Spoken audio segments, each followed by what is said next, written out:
Welcome to No Question About That. This is the Midweek Pod with me, Ed, and Dominic Booth. How's it going, Dominic? Very good, thank you, Ed. Yeah, long time no speak. It's been a while, actually. Yeah.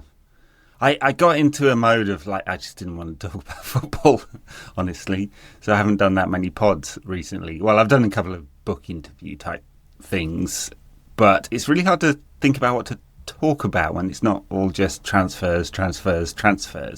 But at least we're getting back to nearly some football. I mean, United playing on Saturday, so that feels crazy. I obviously haven't been able to switch off football because it's kind of my job to always be switched on to football. But I have found the last few weeks cricket and Wimbledon and other things have taken my attention, and it's been quite refreshing to not think about United very much. But I guess it's come around to that time when I'm going to have to throw myself back into the deep and we're all going to have to suffer together for the next 9 months or something. So, let's do it. Oh, dear. Sorry, Suffering, it may well be. Let's start with a really depressing note, sorry. Yeah, well, look, there is, I think it's fair to say, a collective online freakout about United slow rolling their move or the extended negotiations for Bryan Mbeumo, which is getting everyone very worried. I keep going back to that thing that Omar Barada said in, I think it was a UWS interview, where he said sometimes it's the best thing for the club if you don't move quickly. And clearly, I think they are trying to put a line in the sand and say, hey, this is our price. We're not going further than that. And it appears, without me having any detailed knowledge of the negotiations, that Brentford may have moved the goalposts. I don't know whether it's related to their upcoming partial change of ownership or whether they just have a number that they want to hit. And this apparent Tottenham bid is lurking around. I don't know how real that is, really. But yeah, it's all very frustrating, and I'm bored of it. I'm already bored of myself when I talk about it. So there you go.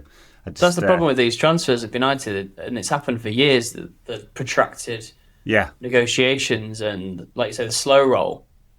And you start to lose the excitement for the player, and you should be really excited about the player joining United because he's a good player. He scored 20 goals last year, Bryan Mbeumo. He would improve the team. He plays in an exciting front foot United style manner, and yet we're here sort of bored about talking about him. I mean, it's crazy. That's the sort of, it's like the lethargy that kicks in the summer, especially in these early summer weeks, and you can only hope that the fact that they're going on a pre-season tour very soon, and Amarin has said quite clearly, I want to have my squad together. I've got an idea of what it should look like. I only hope that spurs the sort of deal makers on to get it done. Well, yeah, I mean, it starts to make things look a bit more complicated if it isn't done by the time they leave for tour. In a few days' time, they're going off to Sweden. I think I said on the last pod, Rosenborg, but we played there last year, didn't we? So I think it's in Stockholm at the Friends Arena or whatever it's called. Yeah, I think is it called the Strawberry Arena now? It was called the Friends Arena when we were there for the UEFA Cup final a few years back. So yeah, Leeds in Scandinavia. I mean, it's an interesting game to kick off with, really.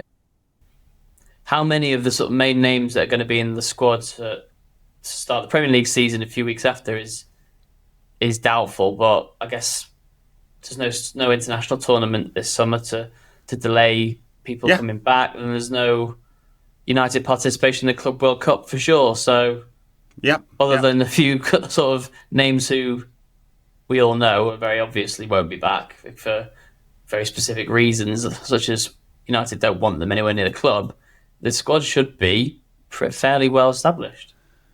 Yeah, exactly. I mean, there was a few Nations League games, but everyone was back on the same date on Monday, basically. I don't think there was any, apart from any injuries. Well, Andre Onana got his injury in the first couple of days of training, but there was no special sort of dispensation. It means we had a pretty normal summer. Everyone got a nice long break and should be refreshed and going into a season where we haven't got very much football. So, yeah, fatigue should not be an excuse. Situation that for United, no international involvement in the summer really, apart from Nations League, and no European football. Yeah, there is no excuse now. There's absolutely no hiding place. All those complaints we had last season about physicality, not running enough, and Amorim said it enough times himself. None of that should really come to the surface unless unless we're still as bad physically as we have been. There's no hiding place now. Well, that last part may be true still, because they haven't done anything about the midfield yet. Yeah, that may be dependent on some exits and exactly what United's cash position is, I guess. But yeah, no, very true. We're going to get 38 games in the Premier League and at least 2 cup games, but it may not be more than that. Who knows? I mean, we will enter the League Cup early, actually. Haven't done that for a few years. Not since Lou Van Gaal, then came Dons, that kind of catastrophe, I think. Wasn't one of the Van Gaal seasons without European football? Like turgid football, yeah, and not very much of it either. Came 7th under Moyes, and then there was no European football after that. I think that's the only season since around the start of the 90s where there's no European football, or my United memory doesn't go back before 93, because that's when I was born, so sorry about that. Oh, dearie me. My United memory does. Late 80s, no European football. I mean, certainly in the mid-80s there was none. United returned to European football in 91, right? So, first season back and won the Cup Winners' Cup. Yeah, it's going to be a very strange season coming up. I think we're all going to feel like there's not enough. Like, after getting used to a game every 3 days, even if it was crap, we had something to talk about and watch, and yeah, it's now going to drag on. Weeks are going to go by without any games. But there you go. I mean, preparation for the new season, full squad back, training. I don't know whether we've learned anything from the mini pieces of training that have been posted on the socials by the club. I don't think there's going to be any particular revolution in what Amorim's doing there. He's got Cunha there. We saw him training. Good to see. We saw Bryan Mbeumo training, but with Brentford. So he's back with a lot of change going on at Brentford, actually. I mean, obviously Thomas Frank's gone over to Tottenham. They appointed from within the new head coach, and Matthew Benham, the owner, is selling part of the club. I don't think it's clear how much yet, but reported by some of the serious city, as in City of London, like stock exchange type reporters. So it seems to be happening, selling out to one billionaire and one filmmaker. It's an interesting consortium there. Yeah, lots of speed change. Them up or not. None of it a transfer for Bryan Mbeumo to United, but lots of other change. It puts into mind that quote from the is it the newsreader? I can't remember his name. Simon something. He was reporting outside. Simon McCoy reporting outside the Royal Hospital when there was a birth. Lots happening here. None of it news. And that sort of feels like Manchester United's summer every single summer. Yeah, and I guess the frustration amongst fans is that it just hasn't moved fast enough, right? And look, it's been fairly typical for United to do deals late in the window for whatever reason. Couldn't negotiate more than one at a time. Glazers, keeping the purse strings tightly closed, whatever it was, right? Other clubs trying to extract the best value they could from United tax and all that kind of stuff. And so I don't know about you, but I'm not freaking out that much. It's obviously it's not very perfect for Ruben to not have much of a change in his squad. I mean, it's demonstrably weaker basically than it was at the start of last season, right? Because there are so many players ostracised from the club and the money hasn't come in to reinvest it yet. So. But I'm not panicking that much because I just assume that the new executive team have instructions from above that we will no longer pay the United tax. This is our fee. Maybe the panic should be that there isn't plan B, plan C, plan D if this one, or at least you want the perception of that, don't you? So after the deal and all that, you pretend to walk away. And not that we should be mentioning that dude in association with football, although I did find it very funny when he joined the Chelsea celebrations the other day. Cole Palmer found it funny as well, which I really enjoyed. I wasn't really sure whether Cole Palmer knew who he was. So, either way, he was like, "Who is this guy? Get him out of the celebrations," which I fully support from Cole Palmer. We know he's a Manchester lad and he's a boyhood United fan, so I can get behind quite a lot of what he does, actually, Cole Palmer. And I quite like his completely deadpan media style as well. He's good. find that amusing. It is just quite amusing, on the. Am I freaking out? Am I panicking? I'm like you. I'm not yet. It's still really early days, and to be honest, like I said, I haven't given it too much thought, which has been pleasant. But the dragging the heels, the one deal at a time. We're still doing one deal at a time. We don't seem to have moved on like these other clubs, like Liverpool signing Florian Wirtz and Kirkez and Frimpong, already, and that now seem to be moving for Alexander Isak. Mm-hmm. They've managed to do that, and they're all massive deals, and they're a big club, and there's lots of money and various clauses and agents and intermediaries involved. They're not easy deals to do, but Liverpool are doing them all, and it seems like United are still in this trend of just lagging seriously behind the rivals in the transfer market, and it's really frustrating. Maybe it will turn in the next few weeks, and I think United are right to stand their ground over a certain fee. But you mentioned having a plan B, having a plan C. Do we know who they are for Bryan Mbeumo? Has it been laid out quite clearly that, okay, we're going to move on, we're going to go after this guy instead? Yeah, I'm not sure that. There has. Yeah. Yeah. I wonder whether there is not another option, and the other option is to reinvest elsewhere. So you take that Mbeumo money. If it doesn't happen, I think it does seem like it will. It's just a few million here or there. But if it didn't, you'd reinvest it in a striker or a midfielder or whatever, and replan exactly how you're thinking about the squad and the team and how they play next season. So, I mean, it is sort of Ahmad's position, isn't it? Is he going to play at wing back? Is he going to play in the front three? He won't if it's Bryan Mbeumo in there, or do they rotate things around and Cunha plays up front now and again? I'm not sure that's exactly where we'd plan to play him, but there's those permutations, I guess, if it doesn't happen. But let's assume it does. And then I guess the following transfers appear to be sell to buy. At least if you take at face value what Omar Barada said a few times, that we are going to be living within our means. United had £95 million worth of cash in hand at the last accounts. They do have the Bank of America credit facility, which has just been rolled over. There was another 90 million on there. Only a third of the Cunha fee was paid up front. It's unclear exactly how much Brentford want up front, but there is cash there to do those two deals and maybe another one afterwards. And then after that, if they're going to be living within their means, then it's about sales. And nothing has happened on the sales front whatsoever. I have to say here, I'm probably more critical of the club than most people, because I think that, correct me if I'm wrong, but the general fan sentiment seems to be, yeah, that's right, get these fuckers out, freeze them out, force them to take a move, whether they want it or not, ostracize them, let them play with the under-21s, let's see what happens if there's a World Cup coming up, surely they're interested in that, so on, so on, so on. But again, back to sort of, negotiation and strategy, United have just deleveraged themselves. They've got nothing.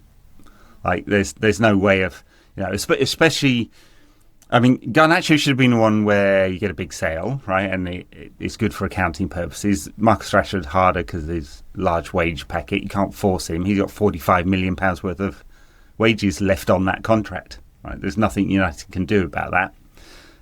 And Garnacho, different, younger, lower wages, should have been the one. But it's very, very hard when you have players on long contracts, especially at United where they're paid quite well, to force them out. And what are you going to do? Take the PSR hit?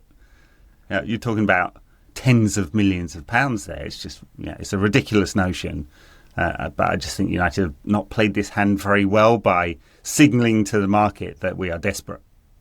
Yeah, I was going to say, this is the problem of airing your dirty laundry in public. And like you say, the Garnacho one was United's trump card, really. And if you did want to sell him, the strategy wasn't to publicly fall out with him, ostracize him, and then that brings his transfer value down, right? It just doesn't seem like the way to go about selling players. Chelsea seem like they're doing it this summer with Noni Madueke. He didn't seem like someone that they would bomb out, but it seems like he's going probably to Arsenal for quite a significant fee, a bigger fee than probably Garnacho will go for, which that seems wild to me because I think Garnacho's a superior player. As for Rashford, Sancho, they are, like you say, they're really tricky to do because the wages that they're on. There just doesn't seem to be any suitors for them unless it's a loan, and United can't just keep loaning people out or paying other clubs to take their players. It just doesn't make any sense from a financial or a footballing point of view. And then there's Antony, I guess. I think they're going to try and do a deal with Betis, but again, that's tricky. Betis haven't got a huge amount of money. So, and who else wants Antony? Well, he's not played well for anyone other than Betis for a few months, so it makes sense that they're the only ones who really want to buy him. I guess we'll see. Well, I suppose Eric Ten Hag could come to our rescue there. And, he's paying over the odds for everyone else at Leverkusen, isn't he? You're paying however much for Jarell Quansah and people like that. So come on, Eric, take these guys off our hands. The one thing I was reading was the positives in terms of generating some money not from sales actually, but from other people selling people who used to play for us, like Alanga going to Newcastle with a big sell-on fee for United, and Alvaro Carreras, who used to be called Alvaro Fernandez last time I checked, but is now called a different player who is now good enough to go to Real Madrid for some reason. Yeah. United didn't consider that a year or two ago, and that's another big sell-on fee. So, and I guess the Sancho money from Chelsea, not wanting him, that's a bit of cash down the sofa. I'm looking for positives here, Ed. Yeah, I mean, I guess all of those. I mean, it's money. There's a question mark over all of them. Did United make the right decision there? I think Alanga's fine. I mean, in the end, we'll get about 20 million out of him, the initial fee and the sell-on piece. Was that the right? He's made quite a bit of progress. He's going to a team that suits his style with playing on the break and all of that kind of stuff. I don't think it would have worked for him under Amorim in a possession-heavy side and all of that, but who knows? He's made a lot of progress. I'm not sure I ever thought he would be a £50 million plus player. Alvaro Carreras Fernandez, Spanish naming system, isn't it? Let's just call him Alvaro. It's easier. I think that is slightly different. I don't know whether I saw him as definitely being a £50 million player, but when we played like 2 seasons without a left back, come on. And Eric Ten Hag just refused to play him. Now, that's partly to do with his development. He wasn't as physically as well-rounded as he is now. He had an okay spell at, where was it? Was it Girona? Granada. Preston and then Granada was where he was on. Yeah. And then he's done really well at Benfica. So, I mean, I guess there's question marks about whether United should have sold or whether they should have activated the buyback, which was at quite a low fee. And we had that discussion when they brought in Patrick Dorgu. It may well be the player just didn't want to return either. I'd have been offended, honestly, by playing Amrabat at left back rather than him. It was anybody, but a small fee there, anybody. 50%. There's also sell-on, which might be too big, disincentivises a sale, but he had a very good season in Ligue 1 with Marseille last season. So, it doesn't seem like he's moving this summer, but down the line, that also may net. And it's not a bad strategy. If you're not going to do a Chelsea and the City and sell younger players for £20 million a time, or especially City seem to just pull a player out of the reserves and go, here you go, 20 million quid is yours, and then there's a queue of people, and it sort of comes with the reputation, I guess. If you're not going to do that, sell-ons at least locking some value later. Yeah, like we say, these are like sort of rays of sunshine and otherwise quite dark world in the United transfers at the moment. I mean, I was going to say about Alvaro is that Ahmad was another one completely ignored. Yeah. By Ten Hag, and kind of did well to keep him. He could have really passed as new when he was being frustrated in that period under Ten Hag. Again, United had so few options. I think, was it Amari Forson started ahead of Ahmad one game? Yep. I was at that game. It was Old Trafford. I can't remember who it was against, but Amari Forson just never looked like he was up to the standard. And Ahmad, even in cameo appearances between his long injury layoffs and between loan spells, always looked like he offered something. I mean, is it like more than 5 years ago, he scored against AC Milan in the Europa League quarters or something? I mean, it was an interesting point you made about Mbeumo and whether he arrives and whether that pushes Ahmad back to wing back more often. I do think the more likely scenario, and maybe some United fans won't like it, but I think the more likely one is that Mbeumo and or Cunha spend time playing as the number 9, and Ahmad plays in that favoured sort of right-sided 10 spot. I think that suits him more than the wing-back spot, and given the lack of sort of links with strikers this summer, or the way the club seem quite reluctant to go for anyone that's not quite top bracket, which is the way to go, to be honest. You don't want to sign a substandard striker. We're not going after Calvert-Lewin or Vardy or Callum Wilson or any of these silly names that we've been linked with. So yeah. I would prefer Cunha or Mbeumo playing, slightly out of position, but they scored 35 Premier League goals between them last season. No United forward has got near that figure for a while. No, I mean, I don't think it's Cunha's best position playing up front. I think he sort of reinvented himself playing in a deeper role for Wolves. And Mbeumo has played up front, but it's kind of the shadow striker with Wissa, isn't it? He's done that a few times. It wouldn't be my ideal scenario. I'd like an actual proper number 9 who scores goals. It seems unlikely at this moment. But there's a risk player that United. Sorry to interrupt. There's a risk that United spend 40, 50 million on a striker who isn't guaranteed to score goals, just because he's got number 9 written on his back, or that's his nominal position. Does that make that a good signing? If it's somebody that's not good enough. Well, yeah, Højlund Mark II is no good for anyone. Yeah. Right. So and strikers are going for. I mean, we look at the market right now. If Liverpool are interested in Isak and Newcastle are interested in Ugo Ekitike, they're both going to go for, Ekitike's 75 million quid or something like that, and Isak maybe double that. It's obviously a lot of money. United aren't in the best financial position. They're resetting the club. We always said it was going to take a couple of years. You've got to think about both United's financial cash position, burning so much money and making heavy losses for the last 5 years. That won't happen this year. They're going to guide an actual cash profit before taxes and amortization, quite a large one. We will have something like the 5th or the 6th largest wage budget in the Premier League. People should note that, I think, and set expectations accordingly. It's a very good barometer of how successful you're likely to be.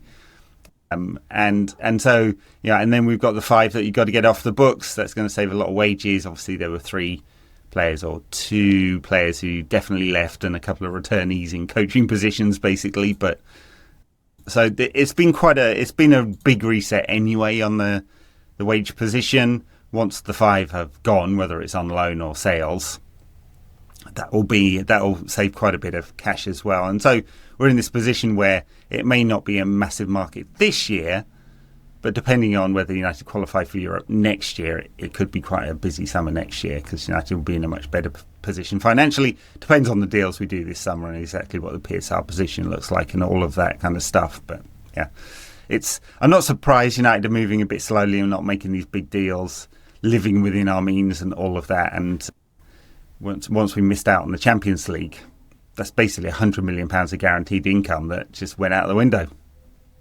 Let's just hope that there's about 8 or 9 Premier League spots in the Champions League next year as there have been this year. That would be a big help for United.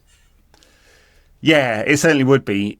Okay, we're on the cusp of pre-season games.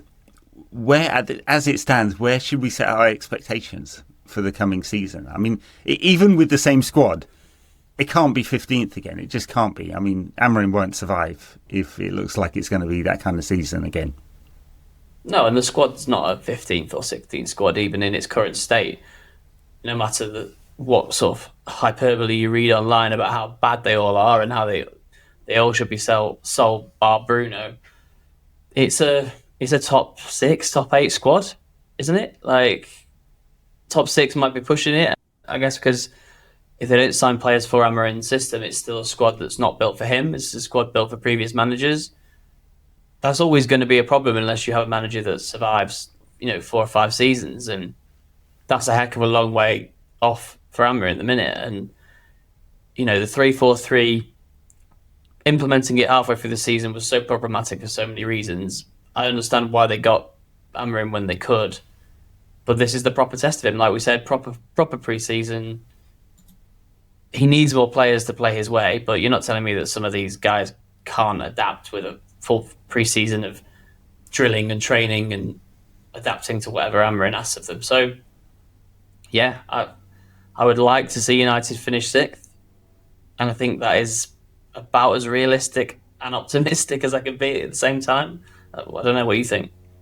Yeah, I mean, look at the squad, and I don't know whether I'm not optimistic at all. So I look at the squad and I'm thinking, yeah, that should be a 6th and above type squad. The striker position is a real problem. You can't, if you don't score goals, then how do you expect to get anywhere near the European places? We haven't scored goals for 2 years now, or really since Ollie. And so that is definitely a problem if we're going to the new season with Højlund up front, unless he's had a miraculous recovery during the summer and suddenly understands how to be a number 9 again and not just fight it out with defenders for 90 minutes, then we're going to struggle even with Cunha. You get Mbeumo, there's obviously goals in those 2 players, obviously. There, in theory, should have been goals with Garnacho, Rashford, Antony and stuff. You know, obviously, different reasons they have not provided it, or at least 2 of them haven't. So, I just, without a new striker, that someone who's going to get 15 to 20 a season, I struggle to see how United push beyond 6th. It just won't score enough goals. And also cannot control games with what looks like will be our midfield, right? If there's no new signings, it's going to be some combination of Bruno, Casemiro, Ugarte and Mainoo in central midfield. It's not like any of them are bad players, but there's no good combinations there for me in an Amorim system where he has sort of 2 pivots. No, you need to duplicate. You need to duplicate Ugarte and add some passing skills to him. Yeah, those 2 players are the 2 players that Amorim wants in there, and it's so far off it. Like you say, Bruno playing deep isn't perfect. It has problems, and you would have thought Casemiro will be fading physically even more than he has been, in the next season. So, I remember we did a podcast after the draw against Liverpool at Anfield. Do you remember that? It was quite a promising performance on the ball from United. Mm-hmm. And it was Ugarte and Mainoo played in there. Mm-hmm. And we sort of prophesised that would then become the starting midfield duo and that they kind of complement each other's skills and both could be that sort of 6.5, 8 that Amorim wants. But Mainoo's a worry for me. And it's probably not the biggest issue in pre-season, but I want to see him come back looking more mobile and looking like he's sort of got the bite and there's just all-round work rate that Amorim obviously requires in there, because we've seen Mainoo thrive as the 3rd man in a 3 in midfield, thrive with England at the Euros doing that. Mm-hmm. And he managed to cope in a Ten Hag donut system doing that. So I just think he's too good a player to not succeed under Amorim. I hope we see it. Yeah, look, it's a big red flag for me. If Amorim can't find a way to play this guy with all the talents he's got, I mean, are we saying we're going to kick him out, or he's going to be a bit part player this season in a campaign where we haven't got much football? It really, that could be a scenario in which his development is halted. He's obviously had a couple of injuries last season, didn't help him. I think physically, from what the pieces I've seen of pre-season, he looks very good, right? He's put some muscle on. He looks like they all look like they're super slim. I'm sure they've had a program this summer. Even Luke Shaw came back looking very tight, sub 10% body fat percentage and all of that, So they're all looking pretty good. But yeah, Mainoo, physicality, and just be braver with the passing. We know he's got the skills. I mean, if it's going to be any combination. So look, if it's Mainoo and Bruno. Mainoo actually gets very good numbers for interceptions, tackles, blocks, all the defensive kind of stuff. I just think in that Ten Hag system where it ended up being 3 against 1, he got pretty exposed. I don't think it's his perfect position, a sort of 6.5 at all. I think you're right. In a 3 in midfield, he's the man who is able to carry the ball. He's very press resistant. It's a good complement to maybe a a more defensive player and a passer, right? In Ten Hag's system, he doesn't feel like an easy fit. So much so that he tried him in the number 10 system. But if we're bringing Mbeumo and Cunha, and we've got Ahmad and Bruno, how often is he going to play at number 10, right? It's just not going to be that often. And so, the red flag is Amorim can't find a way to get the best out of a very high-level talent, right? And it's not like, when Marcus Rashford came through, it was a bit of a surprise, honestly. I don't think we all looked at Rashford in the reserves and were like, definitely going to happen. And he had a very steep development curve. Garnacho, you looked at him and he stood out. In that Youth Cup run, he stood out. Kind of, I think we always expected him to make a way to the first team. And Mainu was so fucking brilliant. Me and Dan were going on about it for 2 years about when do we get this guy in the team? When do we get this guy in the team? He's just, you look at him and he's classy right from the word go. And so if Amorim can't find a way to get that into his team, it's kind of worrying. But it is the balance as well, because is it Mainu and Ugarte? Well, then where does Bruno play? If it's Mainu and Bruno, I don't feel like the balance is right there. If it's Bruno and Casemiro, I'm really worried, right? And I thought actually Bruno was better at number 8 than I expected him to be. He adapted his game. He was a bit more conservative. He still created chances and all of that, but Ugarte is half a player, isn't he? He does all that tackling and running and kicking and fighting and all of that kind of stuff, but get him on the ball and he can't pass it further than 5 yards without it being a horrible mess. No. That's why I like the idea of him and Mainu together, really, because I thought that Mainu could, like you say, be a bit braver with his passing and be that guy to progress the ball, and then you pick Bruno, in the 10 role. Yeah, it's just a massive question mark over that whole midfield and the way that midfield works, because we just seem to be outnumbered against everybody last season. There wasn't a single team that we played where we looked like we had the run of the midfield and we could pin them back and press them and grab hold of it. And that was because we sort of had 2 against 3 or sometimes 4. Teams play box midfields and United were playing 2. Really, that midfield should work as a 4 with the 10s dropping in, and you should have the options then of the wing backs of the spare men, but it didn't work. I'm still sort of quite confused why it didn't exactly work. And maybe it is a physical thing and a system thing and players getting used to where exactly they need to be running, because it was a really odd fit, and there were players in that who I thought would adapt to the system who haven't yet. And like you say, pre-season's the time for it to happen.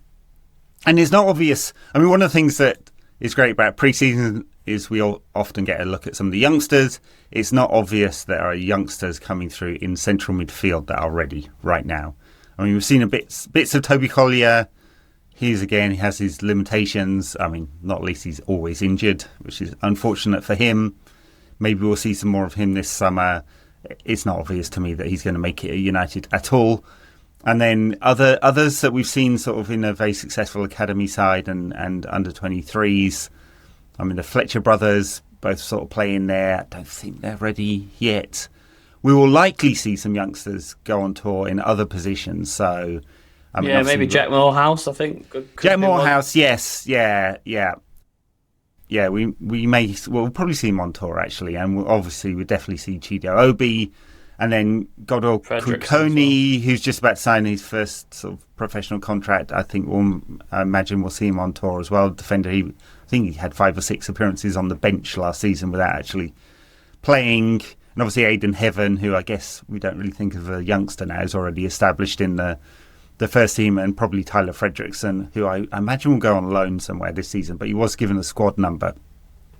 So we'll see about that one. But it isn't like you can drop some of these youngsters directly into midfield yet. Or maybe one of them surprises us in pre-season. And we've got 4 Premier League sides we're playing. Leeds, Everton, Bournemouth, and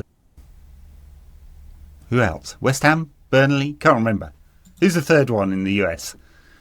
I totally forget. Bournemouth, Everton... West Ham, I think. West Ham, yeah. And then Leeds before that. And then the game against Fiorentina at Old Trafford. I mean, it's a bit of a meh. I mean, pre-season is always a bit like that anyway. I mean, I sometimes pick and choose as how much I watch certainly not staying up through the middle of the night to watch games. Or it's the right time for you if it's in the US. So you can fill me in, Ed. I'm sure that on all the exciting. I will be in England. Well, there you go. Yeah, there you go. Watch the cricket in England instead. Yeah, much better. Yeah. Yeah, it is a bit. I prefer it when you play a local side. It just seems a bit more interesting. It's something a bit different, isn't it? Although those 2 games they played in postseason against their ASEAN 11 and Hong Kong or whatever it was, that had zero interest for me. I felt really odd to see the sort of big media outlets doing live blogs and sending reporters out there and sort of covering it really seriously when the United squad were clearly uninterested. It was just a complete, it was a complete farce, really, wasn't it? I mean, it didn't do anyone any favours. They say it earned the club quite a bit of money, but really, I think from a PR and image point of view, it was a disaster. Yeah. Well, United will make a lot of money out of this summer tour as well. I mean, between 20 and 30 million is pretty typical. There's the fee they'll get from NBC for broadcasting the summer series, and part of the gate receipts. I mean, there's a promotion company that is organising it all, but in 3 big stadiums in Chicago, New York, and Atlanta, they'll probably sell them all out. I mean, they didn't sell out the game in Vegas last summer, but that was it's a bit of a weird. It's not really a football town, Vegas. They don't even have a local club, really. So, but they should get good numbers at Soldier Field and MetLife, where the World Cup final will be held, which isn't the ideal. I think we saw during the Club World Cup, it's not ideal for fans, that one. And then Atlanta, right? Allianz, what's it called? Is it called the Allianz Stadium, Atlanta? Something like that. Or Mercedes-Benz Stadium. 12 Allianz Stadiums, so it wouldn't surprise me. They're all sponsored here. Isn't it? Yeah, it's Mercedes-Benz. Mercedes-Benz Stadium, yeah. Another nice one. And that is a football town. I mean, they get huge crowds for Atlanta FC or whatever it's called, Atlanta United. So that's the only interest, really. I just the playing other Premier League sides, we're going to have enough of that as it is. But I'm just very interested in those quotes from Amarin and how much he gets what he wants with the squad forming in pre-season and how close to the actual Premier League first 11 we get to see in those games, whether there's any notion that the system is becoming more bedded in, and obviously the arrival of signings to fit into that system. They are the things that I'll be looking out for in pre-season. I think the thing with the youngsters is, like you say, they often play in pre-season, then you never see them again. So how much do you read into their performances? I always remember the likes of Andreas Pereira as a young player, pre-season Pirlo and all that, shining in pre-season and then going off to Spain for 2 years on loan or something. So it's sort of take it with a pinch of salt stuff, isn't it, sometimes? Well, Harry Amas played through last season's pre-season and was very good. And then we didn't see anything of him again until the end of last season, So, that is very true. That could well be the case. I mean, United can't go into this undercooked, so I wonder, it'll be interesting to look at how strong Amorim goes with his team. Obviously, they're building up their fitness and all of that kind of stuff. So, fair enough if they only play 45 minutes on Saturday and build up the minutes through the pre-season programme. But also, look at that first 8 games. He could be out of it. I'm being hyperbolic, of course, but he could be out of a job after those first 8 games if it's a disaster, and it could well be, right? There's a lot of tough games in there. So, if you go first 8, it's nothing, but it's quarter of the season. We're not going to have much football this season. And so I think the alarm bells were going off quite quickly if it's really bad at the start of the season. So there have to be prep. The system has to be right. There's no more excuses on that piece. Now, it looks like he's going into pre-season and maybe even the start of the season without the level of change in the squad he may have wanted. But still, it cannot be a systemic thing. You cannot go, they don't understand this system anymore. It's just impossible. That if that is true, I may well be going Amorim out because, if after 8 or 9 months with this squad, he can't get them playing the way he wants. Now, if the players aren't of high enough quality, that's one thing, right? So that's a different thing. That's not his fault. Really, that is the fault of 10 years of mismanagement in the transfer market, horrendous mismanagement that's got us to this financial position and with a squad that just doesn't look quite right. But the system and how they play within it, and do they understand their roles, that's on Amorim. Yeah, and he also might be going into pre-season and even the start of the season without his first choice goalkeeper. Now, I know we've discussed whether a new goalkeeper should be signed, and I sort of know what I think about that. It doesn't seem highly likely at this point, but Onana out with a pre-season hamstring injury. Does Bryan Mbeumo come into the equation? He's not really impressed too much when he's been given the opportunity, but it kind of seems like a big marquee goalkeeper signing is on the back burner as things stand. So what happens there? Yeah, and part of the problem there is the price you'd need for Onana to sell him to meet his book value is still quite high.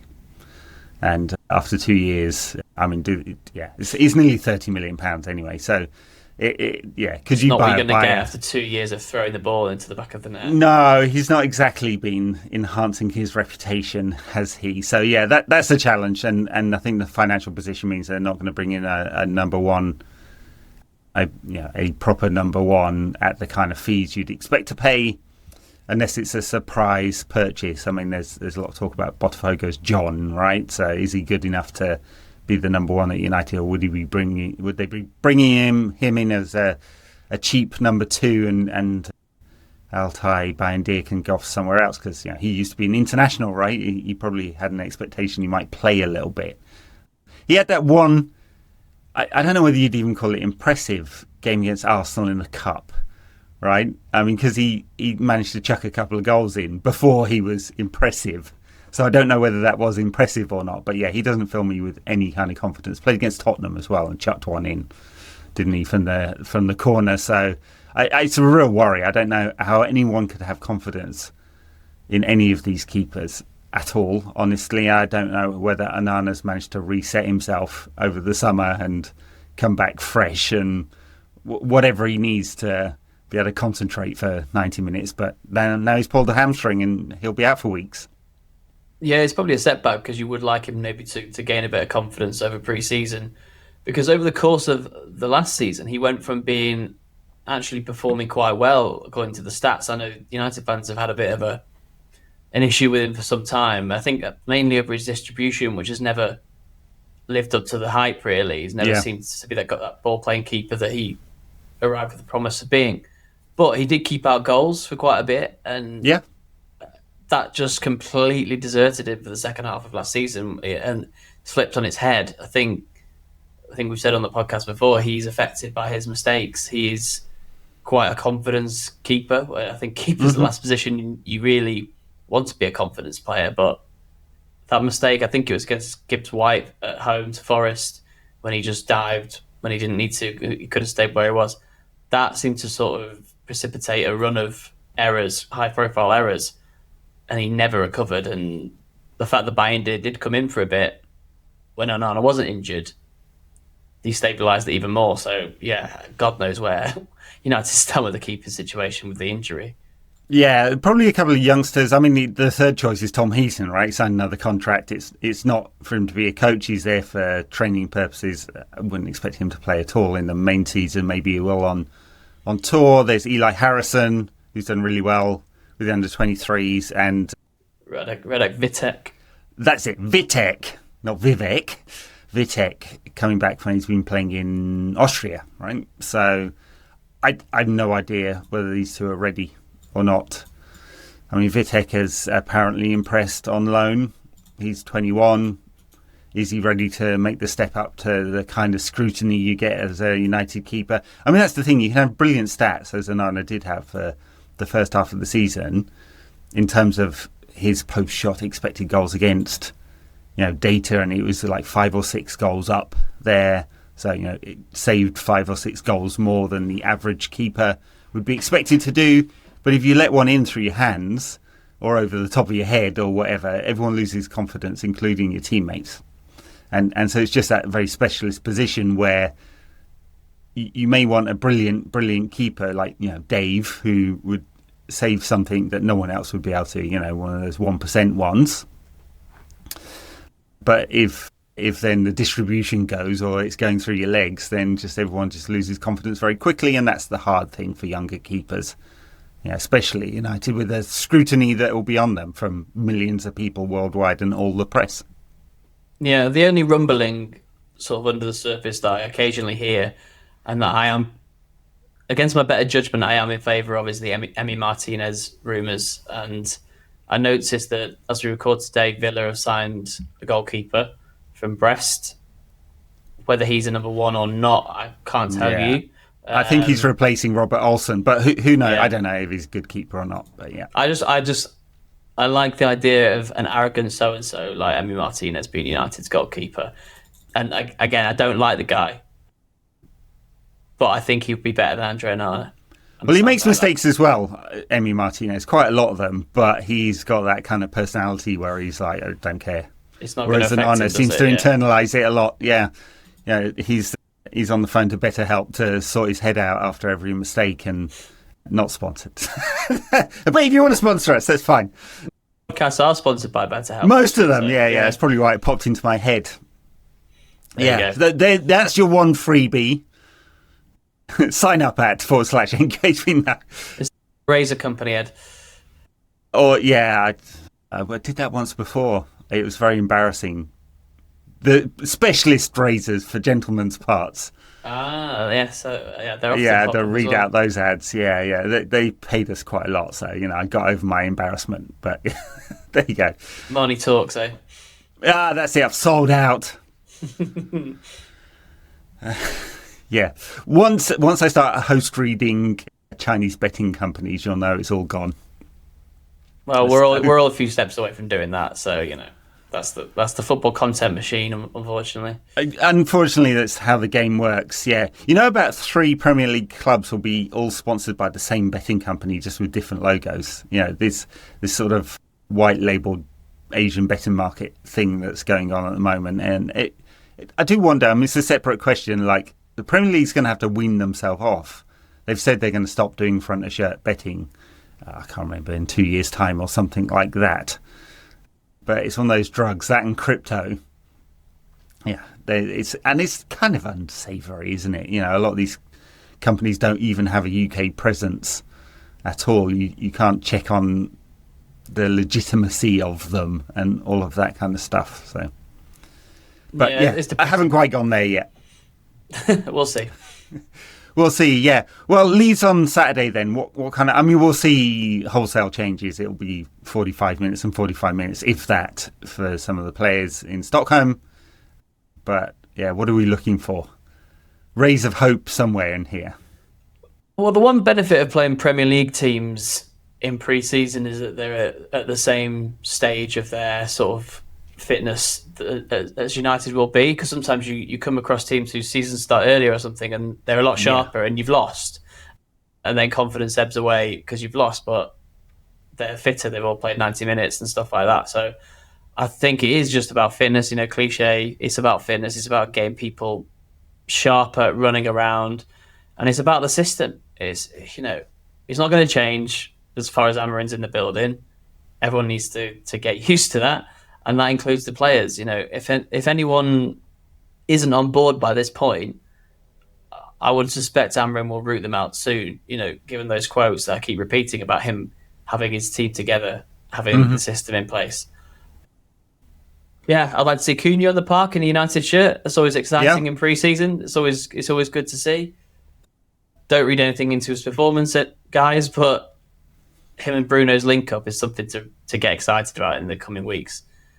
What disparaging nickname could we come up with for Matheus Cunha after his disastrous 45 minutes against Leeds on Saturday? Yeah, what will he be labelled as? Lazy Cunha and he gets through 45 minutes, or prima donna fails to have a shot against Leeds, or let's maybe lay off him for a few weeks, everyone. But sure, that won't happen because it's United. It won't happen. Yeah, people were reading far too much. 5 things we learned about Matheus Cunha's 27 minutes against Leeds. Don't joke, because I've done those articles. I've been there in the trenches trying to figure out, can I read anything into this game against Morecambe's under 21s or something for some youngster played in, and it's very hard sometimes. You got to do what you got to do. Yeah, fitness, a few nice goals, some decent performances, maybe a surprise for one of the youngsters. 0 injuries. We could really that's top of the list. Absolutely, yeah. 0 injuries, and put Bruno in cotton wool as much as you can.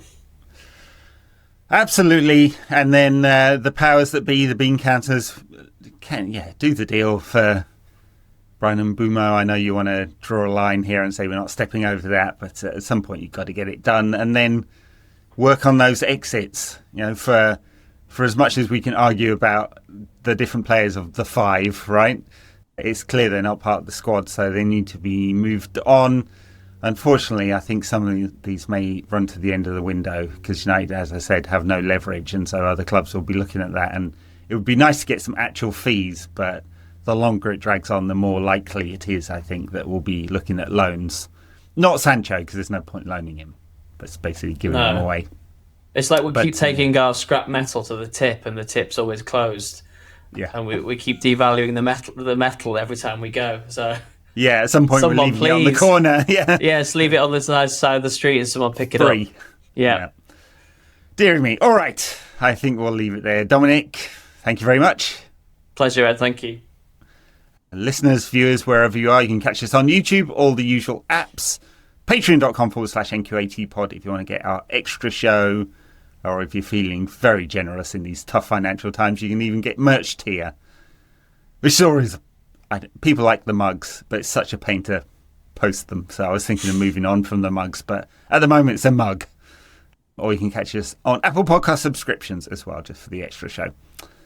We'll see you next time after United 5, Leeds 0 at the weekend. Come on, Reds.